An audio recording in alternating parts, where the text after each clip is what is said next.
Well, hello, and welcome to that thing we like to call Curless Mania, where we talk all things pop, rock, and prog. I am your host, Tom Curlis, and I am here today to talk about six difficult records. I made a video not too long ago that was six disappointing records, and it seemed to strike a chord with a lot of people, a lot of my YouTube friends, Bicycle Legs and Todd Evans, and to be specific, who have both been on this channel before. Um, they both made response videos to that video. So I figured I would follow up that idea and do six difficult records. Now, you might be saying to yourself, Tom, what are you talking about? What do you mean by difficult records? Well, there are many things that could make an album difficult, quote unquote. It could be it could be the fans have a problem with the record, or it could be the label had a hard time marketing the record, or it could be that maybe the artist is kind of difficult or temperamental. There's a lot of things that kind of go into this, but I kind of started from this fan standpoint. So these are albums that I feel personally that are sort of difficult for some reason or another, and I'm not saying that these are bad records. I'm really not. These are just, and there's many things that I like about these albums, but I would say that to the average person, to the average fan, these albums would be possibly considered difficult. Now, I might get a lot of blowback on this from people saying that's ridiculous, they're not difficult, but this is just a point of discussion, and this is just, again, these are just my opinions. So let's kick it off. Let's start with one of the most famous sort of difficult artists, and that would be Todd Rundgren. So I'm going to start out with Todd Rundgren, A Wizard, a True Star from 1973. This album followed up a blockbuster from him called Something Anything, which had a huge radio hit on it called Hello, It's Me. And everybody knows that song. It was a huge hit. It was all over the radio. But it was sort of a ballad, kind of a straight ballad. And a lot of people were comparing him to Carole King. Apparently he took offense to that. Really his first three records, Runt was his first album. What was the second album with the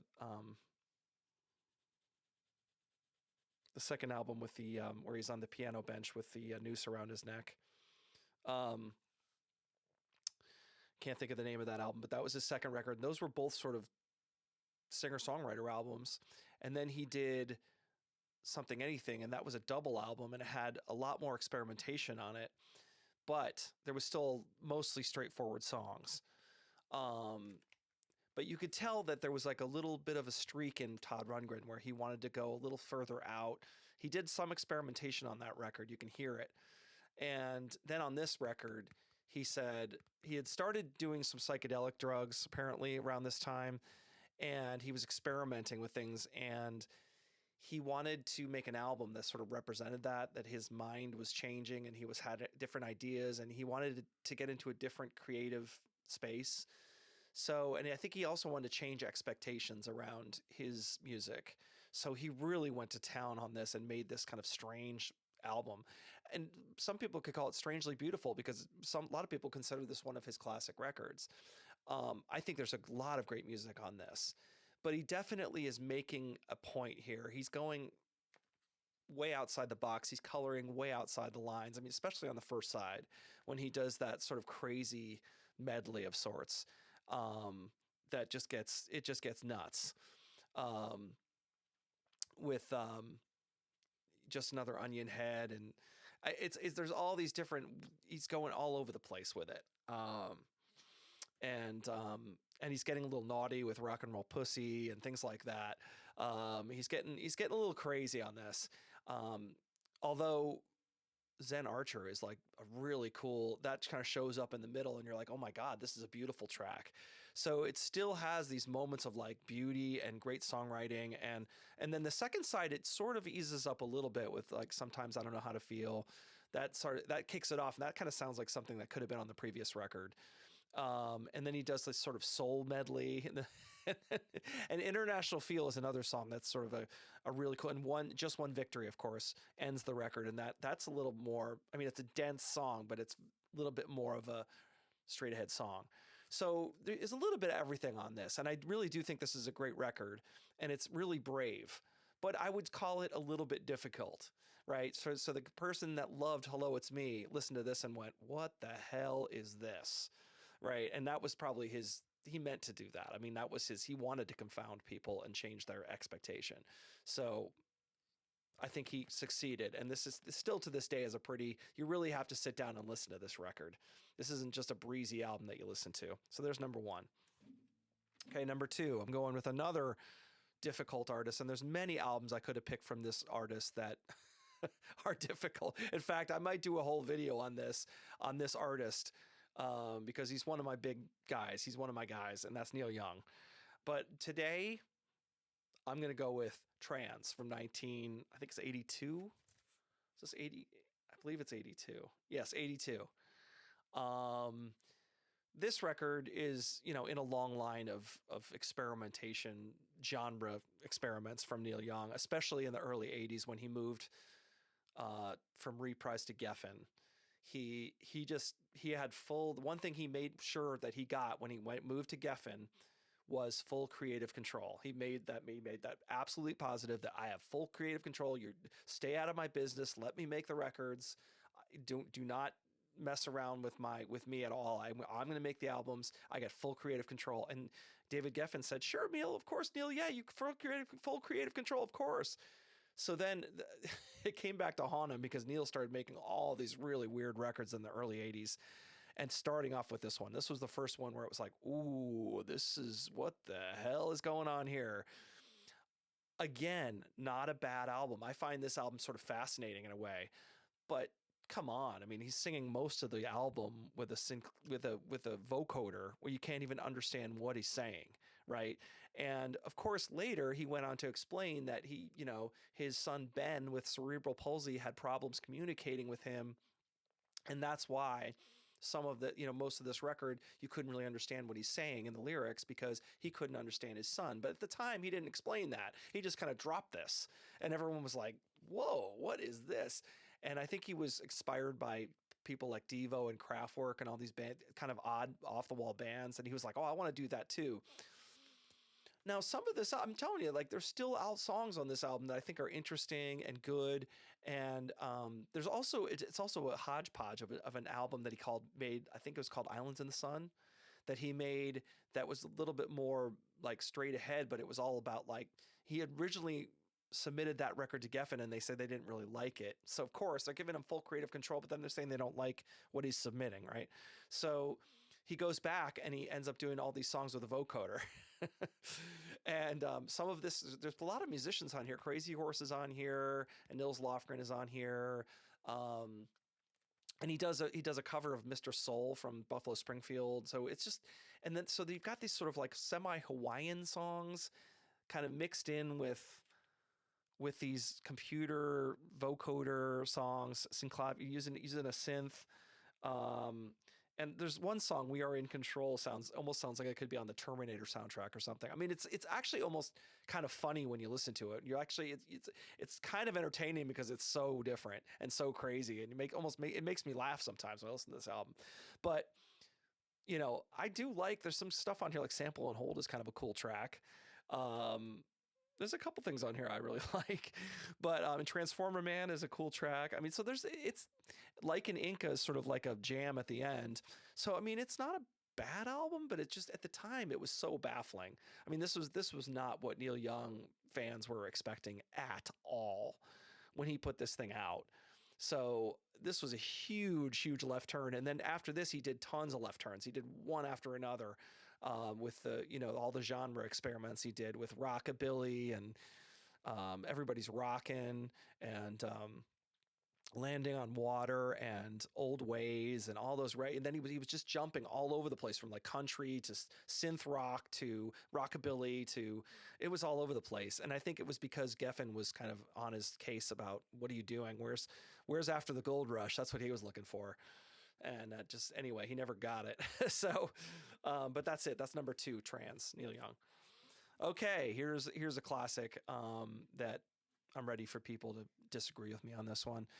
But there's no denying that this is a pretty difficult album.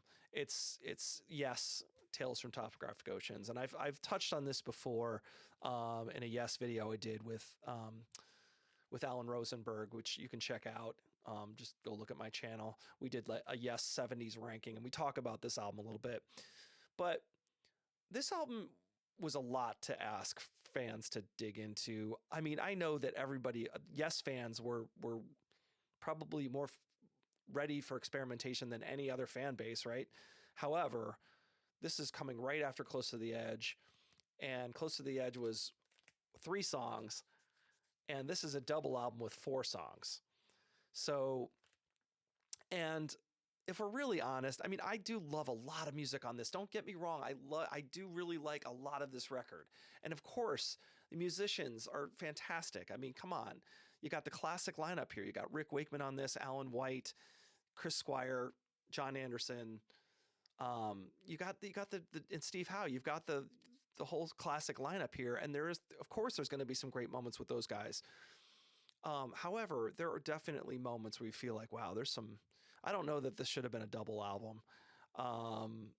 There's just moments that seem kind of like padded, where they're just kind of, you're like, there's nothing spectacular going on here. And because Close to the Edge was so perfect and so compact, and so every moment on that song just pops. I just saw John Anderson and the Band Geeks, and they opened up with Close to the Edge. Couldn't believe it. It blew my mind. And I just loved that. I loved every second of it. It's just that song is just perfection. And so coming after that, this kind of felt like, this isn't quite Close to the Edge. However, that being said, I do like a lot of music on this album. Don't get me wrong. I still revisit this record a lot. And if you're in the right, if you're in the right mood, I mean, I guess that's another way you could say difficult in some ways, because you have to be in a certain mood to want to listen to it. And you have to have a lot of time too. That's another thing. You're asking your fans a lot of time to listen to a double album, 4 songs. You're asking a lot of your fans. So, that being said, people still think this is an absolute classic. People still love it. So I might get a lot of blowback for this, but I think you just have to admit that, again, for the average fan, this would be pretty difficult and pretty dense and pretty long. So that's my number 3 pick. Okay. Number 4, I'm going to stay in the progressive rock era, and that is Jethro Tull, Passion Play. This is another one that splits fans down the middle a little bit. Jethro Tull's coming off a really great run of Aqualung and Thick as a Brick. God, I can talk. Those 2 albums were just fantastic right in a row. And Thick as a Brick was sort of a parody, right, of prog rock. And with the whole newspaper thing, and there was a lot of in-jokes and a lot of Monty Python-esque humor, and but the music was perfect. I mean, I just think Thick as a Brick, I could listen to Thick as a Brick all day, any day. Love that album. I just think it's fantastic. And you can hear that there's songs inside of that. There's songs baked inside of the big thing. And you can hear those, and oh, that's a song, and that's a song, and, you know, and in the clear white boy named Wonder, I take my place in the lawn of the hills. I mean, there's like all these great little melodies, you know, outside of course, you know, to be thick as a brick. There's all melodies all throughout that record that are very hummable and very memorable. And this album is really dense. It's taken itself a lot more seriously than Thick as a Brick. This is kind of them trying to do serious prog. So Thick as a Brick was sort of like, let's have some fun and make fun of prog. This is like, let's try to do it seriously. And it's a lot darker. It's a lot denser, and maybe a tad overcooked. They worked really hard on this, and Ian himself said that. He said, I think we overcooked it a little bit. And honestly, of course, right, when I bought this and listened to this, which was the extended performance reissue, where you have the Chateau Disaster sessions in full, and you go, wow, they should have just, I keep saying this, they should have just stayed with that, because there's so much great stuff in the Chateau tapes, and they ended up scrapping all that and starting over. So that's another thing about this album, is that really it's pretty tough to, like, you're about halfway through an album and then you just stop and scrap it and restart again. That's hard for anyone to do. And they, at this time, they had the cachet and the star power to be able to do that. But honestly, when you go back and you listen to things like Scenario and Audition and Skating Away and No Rehearsal, things from the Chateau set, you're like, this album could have been great if they had just stayed with the Chateau tapes and kind of finished that off. That's just my opinion. I still think that the album itself has great moments. I love Critique Oblique, and I love Overseer Overture, Flight from Lucifer. There's some really good moments still on the released album. Don't get me wrong. And actually, this is almost essential, because Steven Wilson also cleans up the mix. Kind of felt a little muddy when you listen to it on the original release of this. It feels a little muddy. Then you listen to this, and it almost feels like Steven Wilson really cleaned it up a lot, and it sounds different too. So I would say this is almost essential if you like a Passion Play. But again, it's another album where you sort of have to admit that this is kind of a difficult record. This is an album that you really have to sit down and concentrate on and listen to all the way through from start to finish. And I'm just talking about the original release, not the re-release, but anyway, so that's that one. Okay, let's move on. That was number 4, right? So we are now on to number 5. Number 5 is Big Star's Sister Lovers. I'm going to say that this was the 3rd Big Star album. Some people call it 3rd. And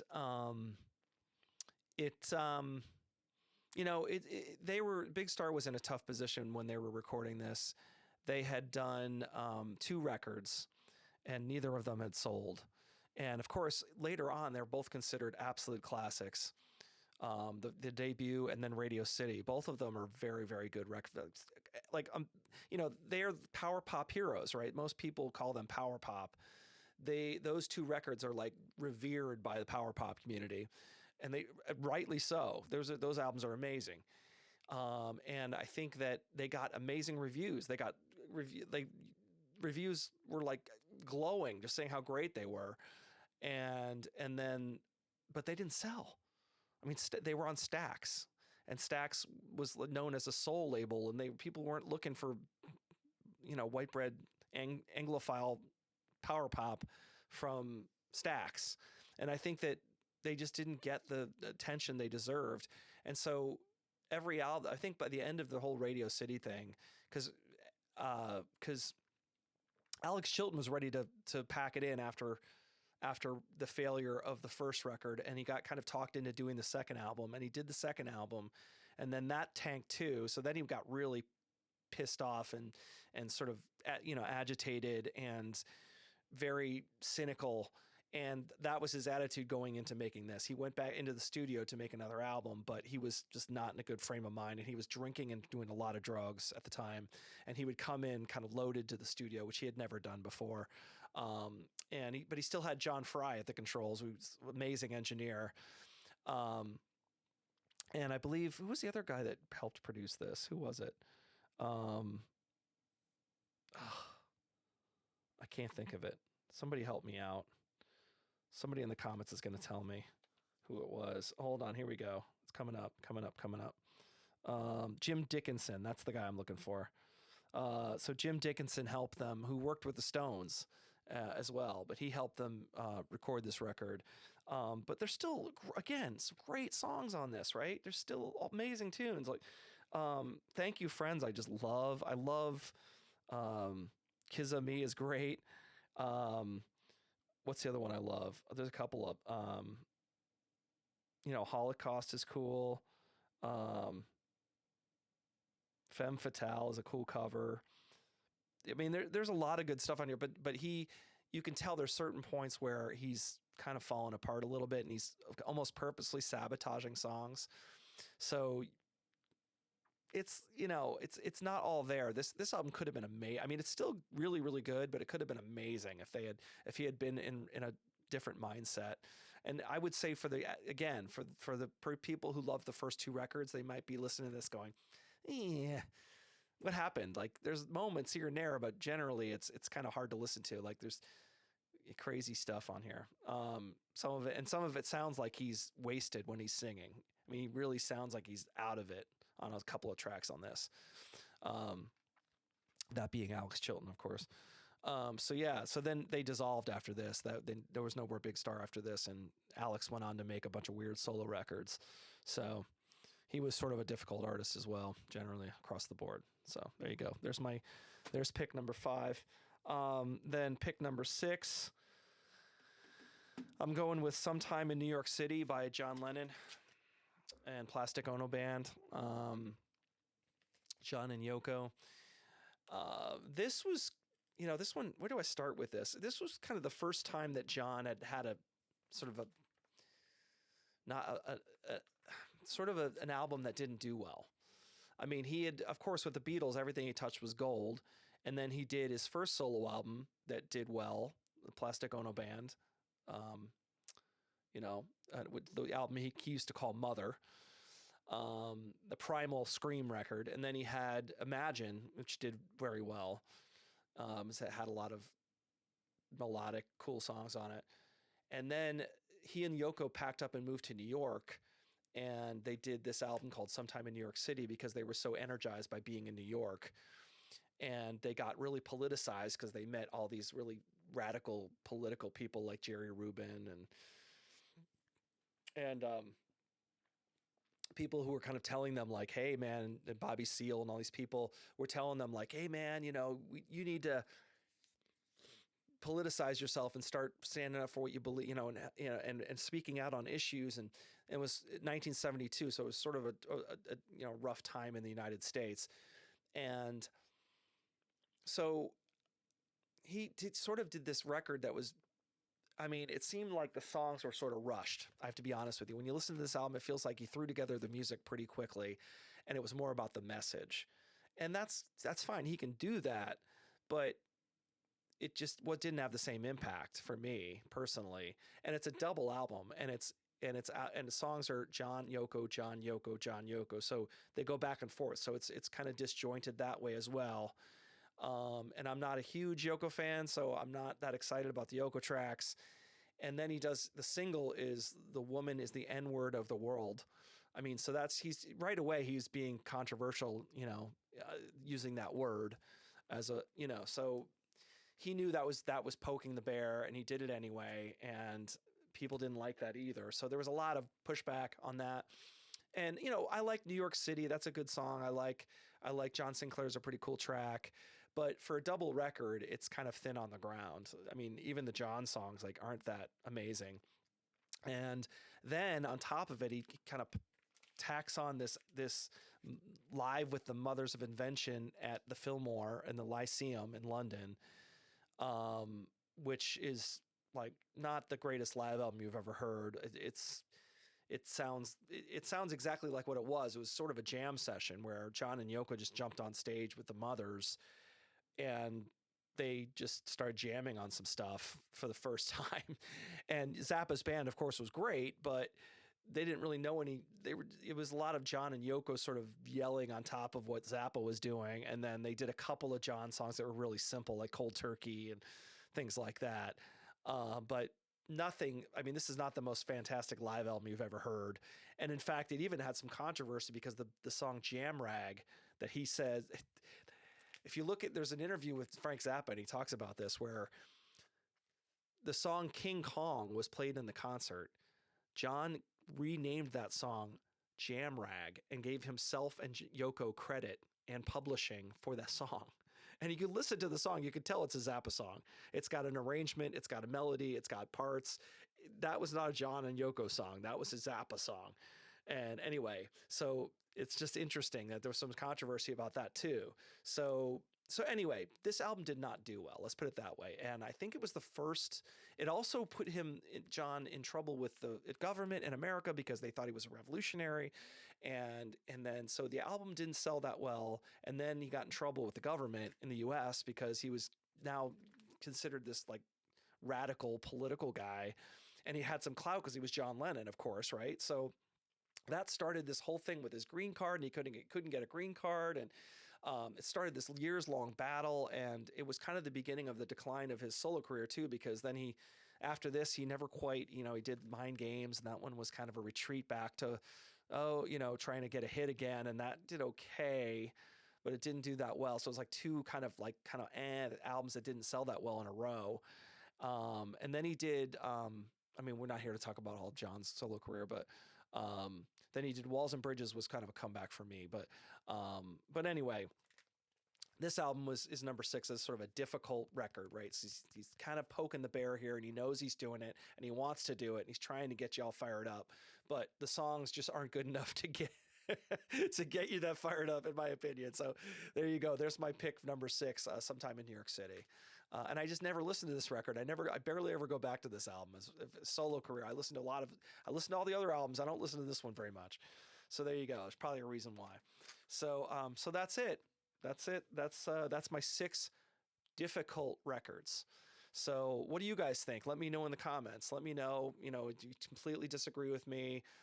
Let me know what you think would be 6 difficult records. I mean, if people want to make more, we can have more conversations via YouTube, make a video about it. If you make your own 6 difficult albums, I'd love to see that again. That was cool. So that's it. Hope you enjoyed it. And, again, I read all the comments, so let me know what you think. What are your opinions on this? And what do you think? There's many, many other difficult records, I'm sure, that you could think of. So let me know what you think. That's it. We'll see you next time on Curless Mania. Take care, guys. Later. Oh, and always, as always, if you like what you see, hit like and subscribe, please. It just really helps the channel. So appreciate that. Thank you. And thanks to all my subscribers as well. I don't have to say that enough. Thank you for the people that have subscribed. It's been awesome. It's been a really good ride. It's been really fun. And we're still going. Going to go for a long time here. All right. Take care, guys. See ya. Bye.